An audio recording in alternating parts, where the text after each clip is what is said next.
எனது அருமை நண்பர்களே, ஒரு வயதான அரசன் தன்னுடைய கடைசி காலத்தில் இந்த உலகை விட்டு பிரிய இன்னும் அதிக காலங்கள் இல்லை என்பதை உணர்ந்த நிலையில் தன்னுடைய மகனை அழைத்து, நான் என் வாழ்நாள் காலத்தில் எவ்வளவோ நேரத்தை வீணடித்து விட்டேன்.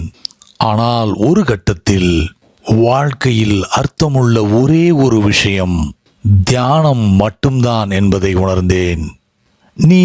நான் இறப்பதற்குள் தியானத்தை கற்றுவிட்டால் மகிழ்ச்சியாக இந்த உலகை விட்டு போவேன். தியானத்தை தவிர விலை மதிக்க முடியாத வேறு ஒரு பொருளை என்னால் கற்பனை செய்து கூட பார்க்க முடியவில்லை. நமது இவ்வளவு பெரிய நாட்டுக்கு ஈடு இணை வருமா என்று நினைக்கலாம். நான் உனக்கு விட்டு செல்லும் இந்த ராஜ்யம் பலனற்றது. எனவே நான் சொல்லும் மனிதரிடம் போய் தியானத்தை கற்றுவிட்டு வா என்று சொல்லி மகனை ஒரு ஜென் மாஸ்டரிடம் அனுப்பி வைக்கிறார். தியானம் அவ்வளவு முக்கியமானதா? இளவரசன் என்ன செய்தான்?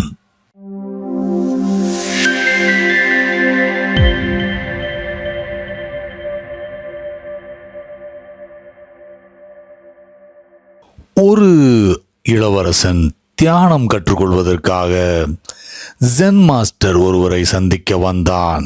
அவனுக்கு இப்போது உடனடியாக தியானத்தை கற்றுக்கொள்ள வேண்டும் என்ற அவசரத்தில் இருந்தான். அவனுடைய தந்தைக்கு நல்ல முதுமை. அவர்தான் இளவரசனை இந்த வயதான ஜென் மாஸ்டரிடம் தியானத்தை பயில்வதற்காக அனுப்பி வைத்தார். வயதான தந்தை மகனிடம், தேவையில்லாமல் என் வாழ்க்கையில் எவ்வளவோ நேர விரயம் செய்துவிட்டேன். பிறகு தாமதமாகவே வாழ்க்கையில் அர்த்தமுள்ள ஒரே ஒரு விஷயம் தியானம் மட்டும்தான் என்பதை உணர்ந்தேன். எனவே நீயும் என்னை போல் நேரத்தை விரயம் செய்யாதே. நான் இந்த உலகை விட்டு போவதற்குள் நீ இந்த மாஸ்டரிடம் போ. நீ தியானத்தை கற்றுவிட்டால் நான் என் உடலை விட்டு போகும்போது மகிழ்ச்சியாக போவேன். இதைவிட விலை மதிப்பில்லாத பொருளை நான் உனக்கு கொடுக்க முடியாது. நம்முடைய ராஜ்யம் என்பது பயனற்றது. அவர் ஓல் கிங்டம் இஸ் ஒர்த்லெஸ். இது உன்னுடைய உண்மையான பாரம்பரியம் கிடையாது. உன்னிடம் இந்த ராஜ்யத்தை மட்டும் கொடுத்துவிட்டு போவதில் எனக்கு எந்த மகிழ்ச்சியும் கிடையாது. உனக்கு தியானம் செய்வதில் உதவியாக இருந்தால் நான் மிகவும் மகிழ்ச்சி அடைவேன் என்று சொல்லி மகனை அனுப்பி வைத்தார். எனவே அந்த இளவரசன் ஜென் மாஸ்டரை வந்து சந்தித்து, நான் மிகுந்த அவசரத்தில் இருக்கிறேன். எனது தந்தைக்கு வயதாகிறது. அவர் எப்போது வேண்டுமானாலும் இறக்கலாம் என்று சொன்னான். அதற்கு அந்த மாஸ்டர் அவனிடம், தியானத்தின் முதல் பிரின்சிபல் என்னவென்றால் எந்த விதமான அவசரமும் இல்லாமல் இருப்பதுதான். பொறுமை இல்லாமல் இருப்பது எந்த விதத்திலும் உதவாது. So get lost, get out. திரும்ப இங்கு வராதே. காலையில் 15 நிமிடம் மந்திரம், மாலை 15 நிமிடம் மந்திரம் என்று உனக்கு சொல்லிக் கொடுக்க 1000 போலி சாமியார்கள் கிடைப்பார்கள். உனக்கும் ஞானம் கிடைக்க வாய்ப்பு இருக்கிறது. ஆனால் உனக்கு என்னோடு இங்கே இருக்க வேண்டுமென்றால் நேரத்தை மறந்துவிடு. forget time. காரணம், தியானம் என்பது எட்டர்னிட்டியை தேடுவது. முக்கியமாக உனது அப்பாவை மறந்துவிடு. என்னை நம்பு, யாரும் இறப்பதில்லை. ஒரு நாள் நான் சொல்லும் இந்த உண்மை உனக்கு புரியும். யாருக்கும் முதுமை வருவதில்லை, யாரும் இறப்பதும் இல்லை. கவலைப்படாதே, எனக்கு உன் அப்பாவை நன்கு தெரியும். என்னிடம்தான் தியானம் கற்றார். அவர் இறக்கப் போவதில்லை. அவர் உடல் வேண்டுமானால் இறக்கலாம். ஆனால் நீ தியானத்தை கற்றுக்கொள்ள விரும்பினால் உன் அப்பாவை பற்றியும் உன்னுடைய நாட்டை பற்றியும் மறந்தே ஆக வேண்டும். It needs a one-pointed dedication என்று சொன்னார். மாஸ்டர் ஏற்படுத்திய தாக்கம் அப்படி இருந்தது. எனவே இளவரசன் அவரோடு தங்குவது என்று முடிவு செய்து விட்டான். 3 வருடங்கள் ஓடிவிட்டன. மாஸ்டர் தியானத்தை பற்றி ஒரு வார்த்தை கூட பேசவில்லை. அவருக்கு இளவரசன் எல்லாவித பணிவிடைகளையும் செய்து வந்தான். காத்திருந்தான், காத்து கொண்டே இருந்தான். தியானம் என்ற பேச்சை எடுக்க அவனுக்கு பயமாக இருந்தது. நீ இங்கிருந்து கிளம்பலாம், கெட் லாஸ்ட். நீ பயங்கர அவசர கதியில் இருக்கிறாய் என்று மாஸ்டர் சொல்லிவிடுவாரோ என்று அவனுக்கு பயமாக இருந்தது. எனவே வாயை திறக்கவே இல்லை. ஆனால் 3 வருடங்கள் என்பது ரொம்பவே அதிகம்தான். கடைசியில் ஒரு நாள் மரத்தடியில் உட்கார்ந்து சூரிய வெளிச்சத்தை வாங்கி கொண்டிருந்த மாஸ்டரிடம், ஐயா, 3 வருடங்கள் ஓடிவிட்டன என்பது உங்களுக்கு புரிகிறதா? இன்று வரை நீங்கள் என்னிடம் தியானம் என்றால் என்ன, அதற்காக நான் என்ன செய்ய வேண்டும் என்று ஒரு வார்த்தை கூட சொல்லவில்லை என்று சொன்னான். மாஸ்டர் இளவரசனை பார்த்து, சோ நீ இப்போதும் அவசரத்தில் தான் இருக்கிறாய். ஓகே, இன்று நான் தியானத்தை பற்றி கற்றுக் கொடுக்க போகிறேன் என்று பதில் சொன்னார். சாமியார் ஒரு வினோதமான முறையில் கற்றுக் கொடுக்க ஆரம்பித்தார். இளவரசன் கோவிலின் தரையை சுத்தம் செய்து கொண்டிருப்பான். மாஸ்டர் அவனுக்கு தெரியாமல் அவனுக்கு பின்னால் வந்து மரத்தினால் செய்த வாளை வைத்து அவனை பலமாக அடிப்பார். இளவரசன் புத்தரின் சூத்திரங்களை வாசித்துக் கொண்டிருப்பான். இவர் பின்னால் இருந்து வருவார். மாஸ்டர் மிகவும் அமைதியான மனிதர். உங்களால் அவர் காலடி சத்தங்களை கேட்கவே முடியாது. திடீரென்று பலமான அடி எங்கிருந்தாவது வந்து விழும். மரத்தினால் செய்த வாள் அவன் மேல் இறங்கும். என்ன மாதிரியான தியானம் இது என்று இளைஞன் நினைத்தான். 7 நாட்களில் அவனுக்கு மிகவும் களைப்பாகிவிட்டது. உடலில் பல இடங்களில் காயங்கள் வேறு. என்ன செய்கிறீர்கள், அடித்துக்கொண்டே இருக்கிறீர்கள் என்று கேட்டான். அதற்கு வயதான மனிதர், இதுதான் நான் கற்றுக் கொடுக்கும் முறை. அலர்ட்டாக இரு, கான்ஷியஸாக இரு. Be alert and be very conscious. அப்படி இருந்தால் நான் அடிப்பதற்கு முன்பு நீ விலகிக் கொள்ளலாம். அது ஒன்றுதான் இதிலிருந்து தப்பிக்க ஒரே வழி என்று பதில் சொன்னார். தப்பிப்பதற்கு வேறு வழியே இல்லை. எனவே இளவரசன் ரொம்பவே அலர்ட்டாக இருக்க, விழிப்போடு இருக்க வேண்டியிருந்தது. புத்தகம் படித்தாலும் சரி, மிகவும் உஷாராக இருந்தான்.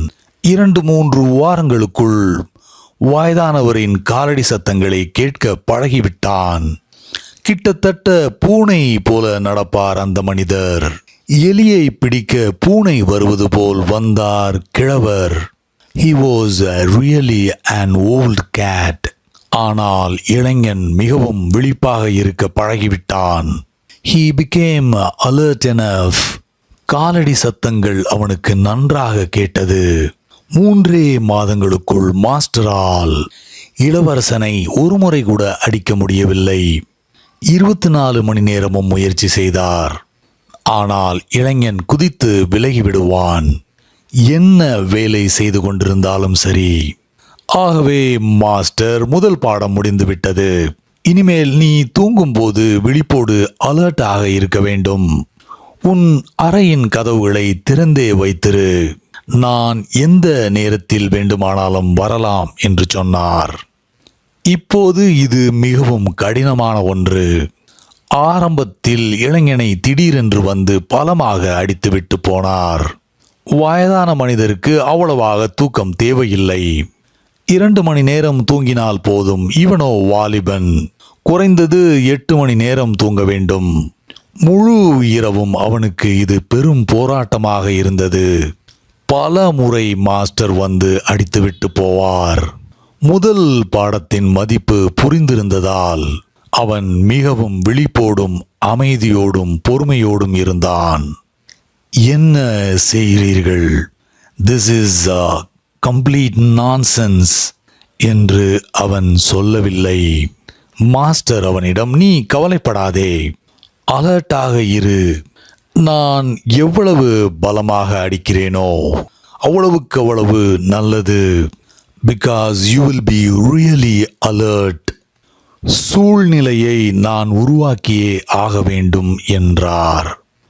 3 மாதங்களுக்குள் தூக்கத்திலிருந்து குதித்து எழுந்து நிற்பான். உடனடியாக கண்களை திறந்து வெயிட், தேவையில்லை, நான் அலர்ட்டாக இருக்கிறேன் என்பான்.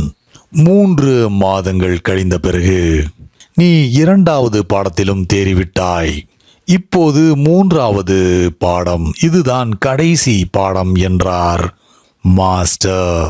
இளைஞன் அதற்கு எது 3வது பாடமாக இருக்க முடியும்? காரணம் 2 நிலைகள் தானே உள்ளது. ஒன்று விழித்திருப்பது, இன்னொன்று தூங்குவது. இப்போது என்ன செய்ய போகிறீர்கள் என்று கேட்டான். வயதான மனிதர் அதற்கு, இவ்வளவு நாள் நான் மரத்திலான வாளை வைத்து உன்னை அடித்தேன். இப்போது உண்மையான வாள் தயாராக இருக்கிறது. That is the 3rd lesson என்றார். மரத்தினால் செய்த வாளினால் அடி வாங்குவது முற்றிலும் வேறுபட்ட விஷயம். அடி வாங்கினால் நமக்கு நன்றாக வலிக்கும் என்பது தெரியும். ஆனால் நாம் கொல்லப்பட மாட்டோம். ஆனால் இவர் இப்போது கூர்மையான உண்மையான வாளை கொண்டு வந்திருக்கிறார். வாளை உரையிலிருந்து உருவினார். இளைஞனோ, this is the end. நான் இதோடு தொலைந்தேன். எனக்கு முடிவு வந்துவிட்டது. இது ஒரு ஆபத்தான விளையாட்டு. இப்போது இந்த வாளால் வெட்டப் போகிறார். ஒரு முறை நான் தவறவிட்டாலும் போதும், மொத்தமாக தவறவிட்டது என்று ஆகிவிடும் என்று நினைத்தான். ஆனால் ஒரு முறை கூட அவன் மாட்டவில்லை. ஆபத்தின் வீரியம் அப்படி. ஆபத்தை முகத்தோடு முகம் சந்திக்கிறீர்கள். 3 மாதங்களுக்கு பிறகு மாஸ்டரால் ஒரு முறை கூட உண்மையான வாளை வைத்து இளைஞனை வெட்ட முடியவில்லை. எனவே மாஸ்டர், உனது வகுப்புகள் முடிந்துவிட்டன. நீ தியானம் செய்பவனாகிவிட்டாய். நாளை காலை நீ கிளம்பலாம். உன் தந்தையிடம் போய் உன்னை பொறுத்தவரையில் எனக்கு முழு திருப்தி என்று சொல் என்றார். மறுநாள் காலை இளைஞன் கிளம்ப வேண்டும். அன்று மாலை நேரமாக இருந்தது. சூரியன் மறைந்து கொண்டிருந்தது.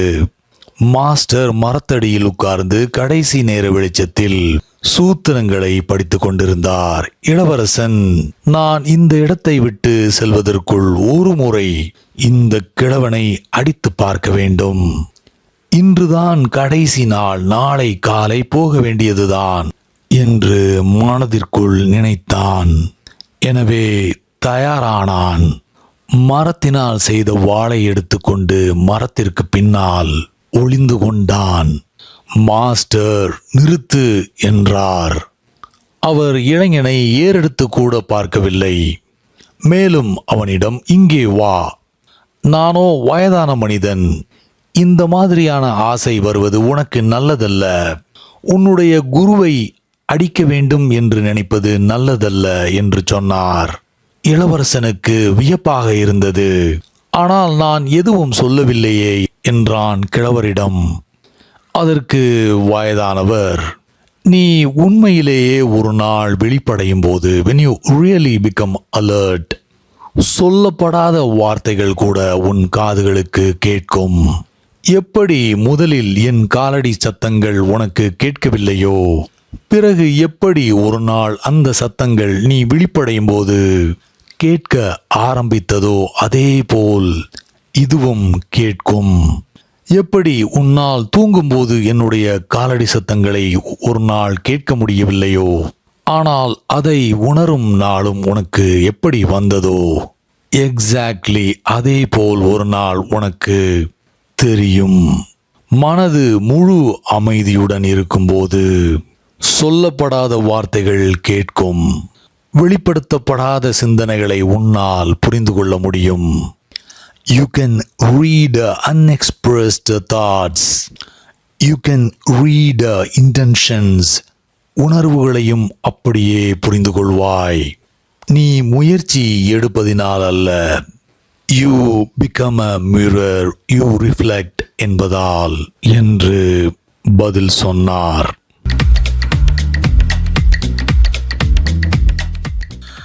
தேங்க்ஸ் ஃபார் வாட்சிங். முடிந்தளவு உங்களோட நண்பர்களோட வீடியோவை ஷேர் பண்ணுங்கள். உங்களுடைய விமர்சனங்களை காமெண்ட்ஸில் சொல்லுங்கள். அடுத்த வீடியோவில் சீக்கிரம் உங்களை எல்லாரையும் சந்திக்கிறேன். Until then, take care. Bye.